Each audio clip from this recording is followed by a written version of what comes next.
તો ફાઇનલ દોસ્તો એકવાર નવા બ્લોગમાં તમારું સ્વાગત છે. અને અત્યારે જો અમારા ગામના બધા તળાવમાં માછલી પાડતા હાથ ગલ લાગીને એરવા ઢમલું કિયાનું લાગતું હોય ગલ પણ એક માછલી પડતી નહીં.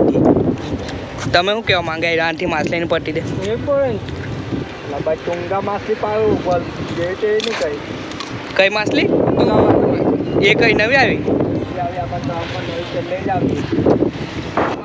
જો અત્યારે એક માછલી પાડી આજો આને ટુંગા માછલી કહેવાય ગાઈસ. કઈ માછલી ટુંગા માછલી આ બા માછલી પાડતા હોય ને એટલે ભાઈ મોકલી જો માછલી લે બટ મેકી દે જો એટલે પાયરા લાગી વિશાલ ભાઈ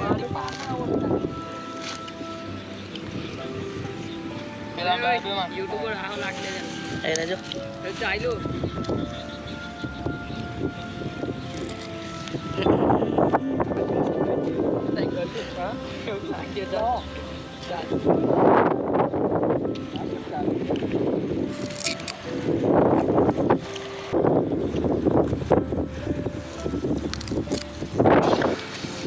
તો દોસ્તો વિડીયો પસંદ આવ્યો હોય ને તો વિડીયોને લાઈક કરી દેજો અને ચેનલને સબસ્ક્રાઈબ કરી દેજો આવા દેશી બ્લોગ જોવા માટે. તો મળ્યા નવા બ્લોગમાં.